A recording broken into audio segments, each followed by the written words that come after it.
Production funding for Behind the Headlines is made possible in part by the WKNO Production Fund, the WKNO Endowment Fund, and by viewers like you. Thank you. A look back at the biggest stories of 2017 tonight on Behind the Headlines.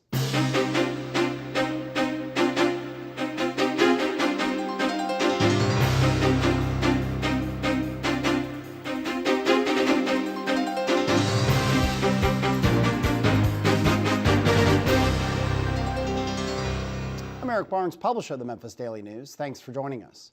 I'm joined tonight by Karanja Ajanaku, executive editor, Tri-State Defender. Thanks for being here. Pleasure. Bill Dries, a senior reporter with the Memphis Daily News. And Toby Sells, news director with the Memphis Flyer. Hi, Eric. And so we talk about some of the biggest stories of the year, and I started making notes on this a couple of weeks ago. I'm not sure what I would have put first, but given that the statues were brought down, a week ago now, that clearly was the biggest story. It was a big story all year long. I'll start with you, Karanja. I mean, your thoughts of that night, the coverage of the Tri-State Defender, your thoughts on the whole situation.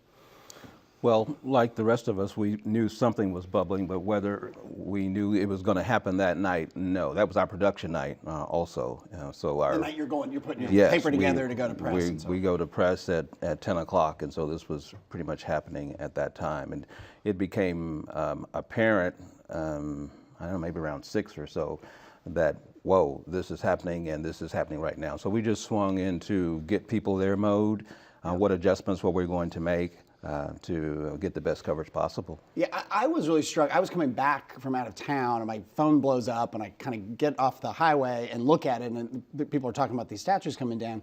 Drove by the Jefferson Davis statue, and there was some police, and thought, well, I'll go up to the health sciences area. You couldn't get close. Right. I'm not sure. I mean, the TV coverage I ended up watching, the scale of the police presence, the dump trucks that were everywhere, it was amazing. Bill, you were down there. I mean, you. Yeah, and I got there pretty early in it before it was completely sealed off. We had been told by the administration that there was a plan in place to do this by whatever means it happened by. There was the plan to actually do it, to actually take the monuments down. And then there was the process or the legal reasoning and then the council action that would dictate that plan swinging into action. So the plan to take the monuments down, we had all been told that it was in place and was ready to go. And some of it was probably based on lessons learned from New Orleans and some other cities. Sure. where the monuments had come down as well. And we're going to have Bruce McMullen, the chief legal officer for the mayor's administration, on next week to talk about some of that. Because I think, Toby, the people who've come to me, this is just my social media, my friends, my acquaintances, I've had no one really come to me and say, oh, those statues should have stayed up. I have had people come and say, I don't like how that happened. Absolutely. I've had people say that because, again, disclosure, I'm board chair of the Overland Park Conservancy, so I've had people come to me and say, don't you worry, as a person who's in charge of parkland, or the conservancy that's in charge of parkland, that this kind of maneuvering, kind of dark of night, behind closed doors, could be done. Maybe this was the ends, justified the means, but what if you don't agree with the ends? Precisely, and that method, what happened that night of the council vote is, it had gone through, there was an ordinance in place that had gone through a couple of readings. They delayed it, then they came back for the third reading, and then they had this replacement ordinance, I guess that's the terminology, Bill. Substitute ordinance that came and redid the entire rule. The council never read it. The public was never given a version of this. The council voted on it. It was the rule of law before anybody knew what was happening. And then they immediately went into action. And sure, I would say the majority of Memphians are glad those statues came down. But I think that it set this really bad precedent for transparency in local government. Because they have this play in their playbook now, and they can use it for anything if they wanted to. They can call it the statue play. If there's something that's unpopular in the budget, or if they wanted to sell the Greens Ward, say, or something, some other thing that they wanted to do where they didn't want a whole lot of public scrutiny, a lot of public involvement in, they could use this kind of in-run play to make that thing happen. And And I think a lot of folks that watch City Hall are kind of watching that and are worried about the way that they might use that in the future. I doubt that it'll ever become, just a standard play that they use for everything, but there it is. And, and Kemp Conrad has come on this show, council member Kemp Conrad has come on this show and kind of poked fun at the public's mistrust of the council, talk about black helicopters, some other things. And if you ever wonder where that comes from, it's stuff like this. And some of that was in the context of a proposal put forward to change the rules about how people could protest, how people could gather, 5Ks and so on. There's a month ago that we had council on. Your thoughts, Karanja, on the means by which, I think the Tri-State Defender had argued they should come down. I think the Memphis Daily News had, the Flyer had. I don't know there were any paper in town that hadn't, from an editorial point of view, argued that the statute should come down. But the means, which had been talked about for months, sometimes publicly, it was a very carefully laid out plan of passing some ordinances, putting pieces together, creating this nonprofit. Do the means concern you? Because as Toby articulated, they could be used for other ends that maybe Tri-State or you don't agree with. Well, I live in the United States, so obviously I'm concerned about the rule of law, but I don't have this concern that I'm hearing from Toby. I don't think that I could underemphasize the ends. The ends were just paramount. They had to come down. And I have faith to a reasonable degree with the administration that they did it legally. It would be ludicrous not to have found a legal way to move forward. So, and there was just so much writing on this. There was just simply no way that we could get to the MLK 50 situation and have those statues up. They had to come down. And so that's where I come down on that. Yeah,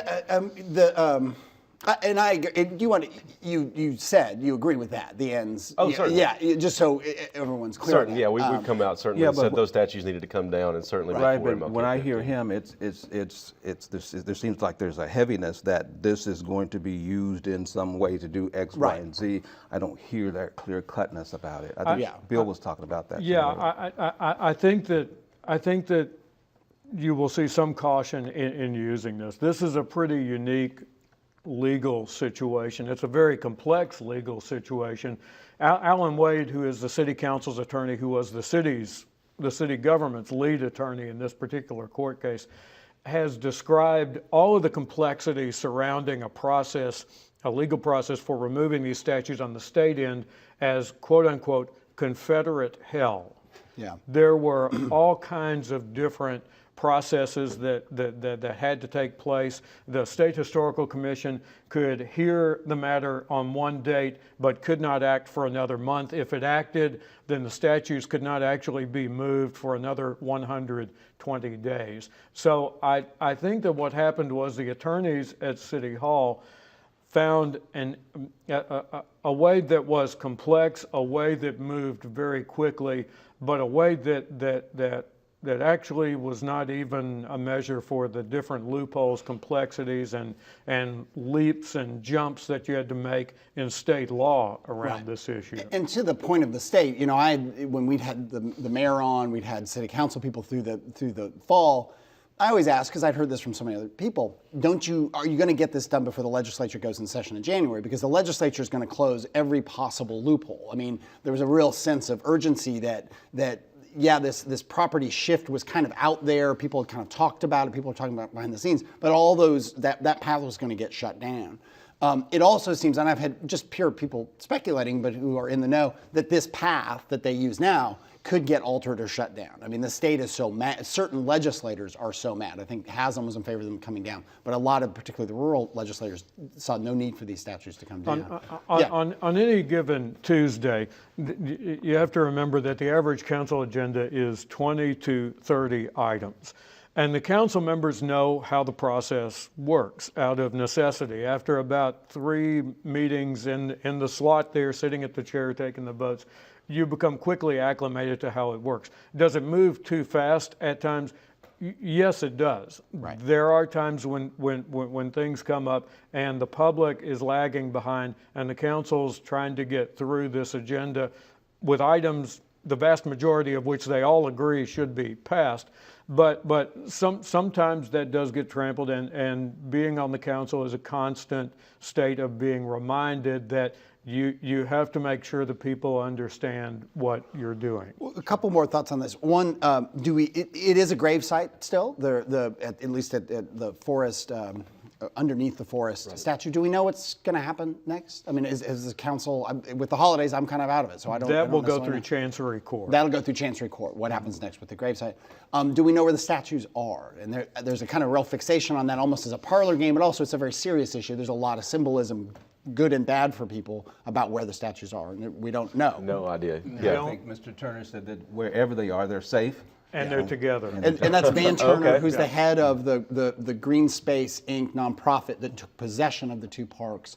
And do we know, that's the other thing, Van Turner, who's also county commissioner, came out and said, this is, I think, I'm going to paraphrase, this is just the beginning. And there are other things we're going to do. Do we know yet what those other things might be in terms of what Van Turner and Green Space Inc. might do? No, but this is, it's certainly interesting that you have this kind of nonprofit formed, because both of these parks are key pieces of real estate. Health Sciences Park is in the middle of a medical district that is now attempting to have a master plan to connect all of the institutions within it, and Health Sciences Park is really in the center of all of this new development that's going on around it, some of it residential. And Memphis Park, where the Jefferson Davis statue had been, is really, has been the nerve center for the Fourth Bluff efforts and most of the activities that have happened on that stretch of the riverfront. So these two parks, even without the monuments, are at the center of a lot of plans for those two respective And areas. kind of this vision of a newer Memphis, a Memphis that's moving forward. I will say, this is a tough story to cover. It's an interesting thing to cover.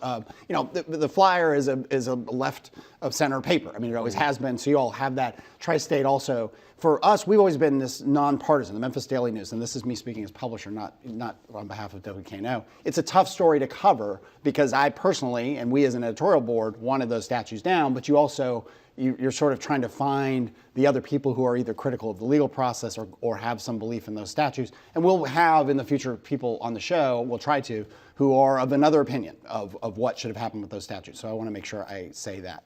We'll move on to some of the other stories, and there's a lot of themes in this about, we have a new mayor, Mayor Strickland, the council, all kinds of things that happened in this last year. But one thing this did speak to too, and we talked a little before the show, Karanja, was a year, looking back on other issues, a year of activism, almost going back to when the bridge was shut down, Black Lives Matter. Talk about your thoughts on activism across the board in Memphis and in this past year. Well, that's the big thing that I'll be looking at. I mean, this coming year.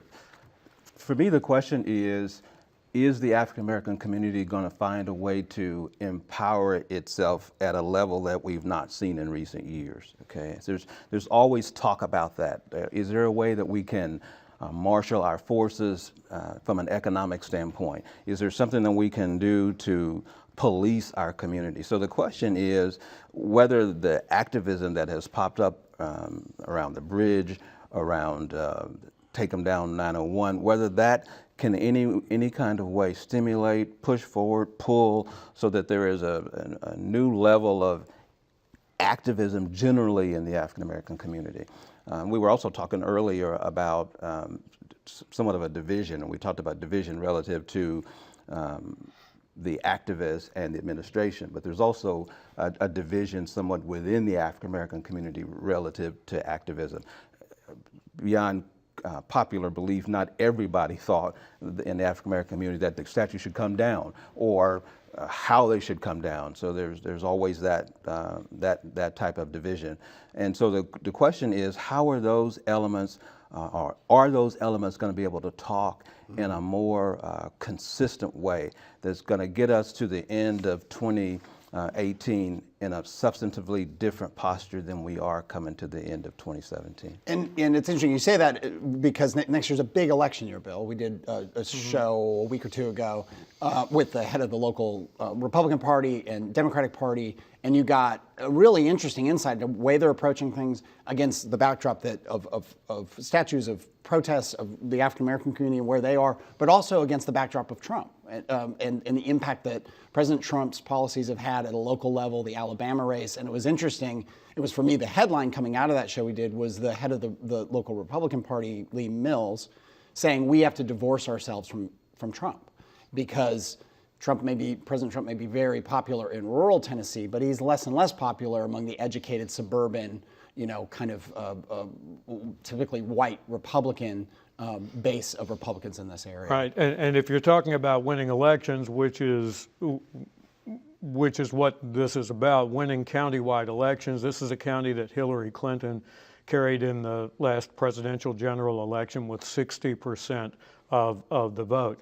I think that we have this tremendous ongoing discussion about tactics in Shelby County, in Memphis in particular, that was underway before Trump surprise win to take the White House. The bridge protest, which was just a seminal moment in all of this, was in July of 2016, way before November in terms of how quickly things move. And I think some of the difference over tactics here is generational. You have younger people who are becoming involved in protest, who are what's happening to them is pretty quickly they're starting to ask the question, is protest all that this is about? What is the next level of political involvement? Should I be involved with a political party whose goal is to elect people with a D or an R behind their name, or should I stay with issues? If I stick with issues, am I ever going to find any candidate that I can get behind and work for who's going to be true to those particular causes? But at the same time, these younger people believe that protest on a constant level is necessary to keep people engaged. That's very different from another generation who believes that protest is part of a larger overall strategy and is used more sparingly toward a specific goal and after negotiations and before the next round of negotiations. Yeah. Toby, thoughts on the election coming up in this next year, or other stories from this past year that were big on your list of things that were covered? There was so much that happened that we haven't even gotten to. Really were, yeah. And I would say huge changes at the commercial appeal can't be left out of the big stories there. When Gannett Company, when they closed the deal to buy the commercial appeal and some other newspapers in April 2016, they said we're going to take about 12 months, not make any major changes. Almost a year to the date, in April 2017, we had an enormous amount of layoffs at the paper. Around 20 staffers were let go. The leadership there came out. Louis Graham came out in a letter and said, this is part of a historic transformation of the newspaper in a way that Gannett and the USA Today Network, they want to kind of make a one-team approach for Tennessee news. And we've seen some of that shortly after that. Louis Graham, who'd been at the paper for many, many years, left to go to Alsac St. Jude, where he is now. And there was a new executive editor over there, Mark. I am on his last name. He's the new executive editor over there. And we've seen a lot of changes. We've seen a lot of Nashville news and a lot of Knoxville news showing up in the daily pages of the commercial appeal. And that'll continue, I think, as they continue to push their digital product. And Ryan Poe, who's often on the show, just couldn't be here today, and Chris Harrington also, who's been on the show from time to time, we just couldn't schedule it. It is an interesting thing. All of you guys worked at the CA at one point, right? Yeah, that's so interesting. And you think back to one of the folks in our newsroom who was at the CA who started there 10 plus years ago. They had a newsroom of 200 plus, 210, 220. They are, by I think most counts, local. They're down to 28. Right. And this is not, I want to say, me picking on the CA. Sure. Because, and your boss, Ken Neal, the publisher of the Contemporary Media, he and I talk about it often, that it's just bad for cities. And this is happening nationally. I'm not angry at Gannett that they're doing this. I'm not trying to blame them. It's a business model, and the business has changed underneath them. And people will come up to me and say, oh, this is a great opportunity for you. I'm like, well, for the Daily News, not really, because we're not going to staff up to 200 people. Certainly. There are stories that you're not going to get from a daily metro paper, not just in Memphis. This is going on in Nashville. It's going on around the country. So it's an interesting time. It's a difficult time. And I feel terrible for the really good people who are over there who've been through so much change and kind of trauma. Some of the other bigger stories, Bill, maybe I'll turn to you in terms of everything going on at Overton Park, not just with, again, disclosure, I'm chairman of the board of the Overton Park Conservancy, but just the Brooks, the MCA closing, a whole lot of news, a whole lot of things happening, good and bad, in that area. Yeah, when the year began, we were talking about what does a parking compromise look like for the Memphis Zoo and the Greens Ward, and is that plan going to hold together, or is it going to change again? Ultimately, it did. At the end of the year, we're talking about what I think we can all agree is a much larger fundamental change in a park that has always had these institutions of the zoo, the Brooks Museum of Art, the Old Forest, the most recent addition to it, the Levitt Shell, all of these institutions included in it. Well, the Brooks is going to move to a Riverside new museum in about 5 or 6 years. The Memphis College of Art is going to close its doors after about 60 years in the park, after more than 80 years overall, including their time in Victorian Village. Memphis College of Art will close in 2 years. Those are two huge institutions, not only for the park, but for the city of Memphis.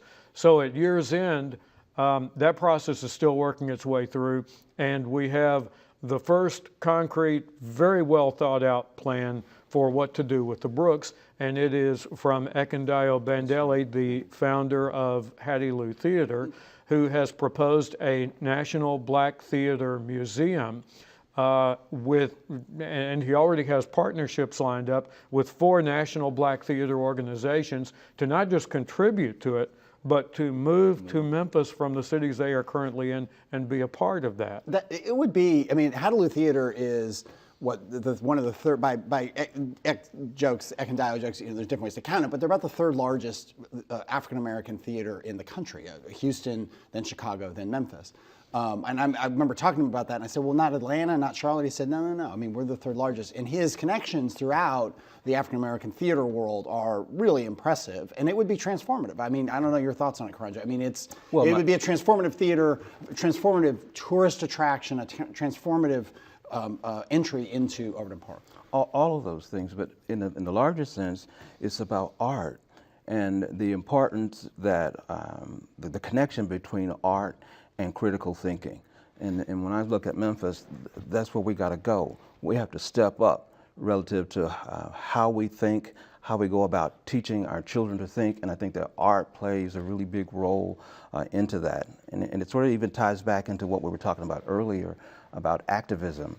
And I think that we have a tendency, when we're thinking about activism, when we critically think and we don't think our way through it, we say activism and we immediately think protest. We immediately think demonstration. Activism is more than that. I mean, the activists themselves, many of them are making the point that we're not just about protest. We're not just about demonstration. We're about pre-K. We're about literacy and helping people learn how to read, those types of things. So I think that the arts is just it's an element to help us raise our level of thinking and activity. Just a couple minutes left. Another big piece of sort of quasi-public land was the fairgrounds. Toby, and you and I actually just coincidentally toured the Coliseum right before the mayor's plan. Paul Young with the mayor's office announced the plan that included mothballing the Coliseum, to the frustration of the Coliseum Coalition, a lot of advocates for that building, but a very grand, big plan for the fairgrounds that is tied to a TDZ, tourism development zone. The downtown redevelopment on the riverfront on Mud Island and the Brooks moving down is a separate, but another TDZ. Thoughts on the fairgrounds? I mean, there's at least a plan now, and it's been kind of in limbo for a decade. I mean, since Liberty Land closed. Right, and and this plan also focuses on youth sports, which is kind of a 2.0 version of an original plan that we had a few years ago for the same thing. And people can argue that that plan the youth sports is kind of an outmoded idea, and there have been groups working to kind of get community support behind different plans, get different thoughts in about what a fairgrounds could be for the people of Memphis and for that area. And And the administration went a different way. They said, yeah, we're going to go back to this this youth sports idea. It's a $160 million plan to be paid with through that TDZ, which a lot of the money that would go to the state from a certain area will now stay in to help pay for that. It includes retail. It includes an $80 million youth sports complex there that would be used for travel teams and some of the things. I think there's a hotel and some other hooks things. into the community, into Orange Mound, Right. redevelopment of Melrose High. Right, that would be connection turned to into the like Green Line and that's all right. that. And they did build access points out into the community like that. Like Bill has said many times, a lot of money is going to be spent to kind of increase access into the park, into the fairgrounds, which I think is a great thing. So the next step in the process, I think, is that the State Building Commission has to approve the TDZ, and it needs to go back for final council approval. And obviously, there's a lot of concern among some people that the state will take retribution now, given coming full circle back to the issue with the statues, and that some legislators will want to punish, Memphis, not just over the TDZs, but other legislators. So that remains to be seen. Without enough time left, because we talked about a whole lot, Karanja, when Brunell Smith, publisher of the Tri-State Defender and a frequent guest on the show, passed away, it was sudden, it was tragic. It was a gut punch, as you said. Thoughts on Brunell's with 30 seconds left here? Well, I just think that his family's done really well coming through the process. The Tri-State Defender family is moving forward. We have a president of our board, and they're doing a good job of helping us through the transition. We were already making some transition moves in terms of how we were going to go into the new year, and we've accelerated those plans from there. We appreciate his leadership. Yeah, well, thank you. And thank you all, appreciate it, and thank you for watching. Join us again next week. We'll have Bruce McMullen from the city on. Thanks, good night.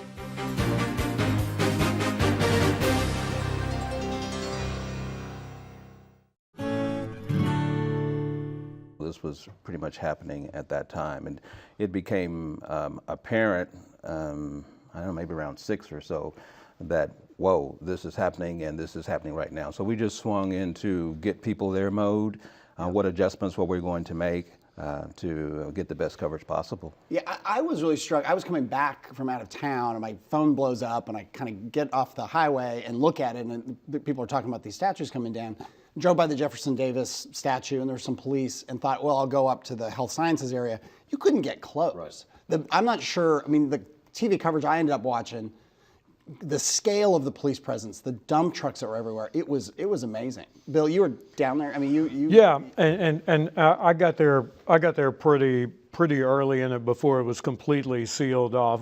We had been told by the administration that there was a plan in place to do this by whatever means it happened by. There was the plan to actually do it, to actually take the monuments down. And then there was the process or the legal reasoning and then the council action that would dictate that plan swinging into action. So the plan to take the monuments down, we had all been told that it was in place and was ready to go. And some of it was probably based on lessons learned from New Orleans and some other cities where the monuments had. Bill Dries, a senior reporter with the Memphis Daily News. And Toby Sells, news director with the Memphis Flyer. Hi, Eric. And so we talk about some of the biggest stories of the year, and I started making notes on this a couple weeks ago. I'm not sure what I would have put first, but given that the statues were brought down, a week ago now, that clearly was the biggest story. It was a big story all year long. I'll start with you, Karanja. Your thoughts of that night, the coverage of the Tri-State Defender, your thoughts on the whole situation. Well, like the rest of us, we knew something was bubbling, but whether we knew it was going to happen that night, no. That was our production night also. The night you're putting your paper together to go to press. We go to press at 10 o'clock, and so. Production funding for Behind the Headlines is made possible in part by the WKNO Production Fund, the WKNO Endowment Fund, and by viewers like you. Thank you. A look back at the biggest stories of 2017 tonight on Behind the Headlines.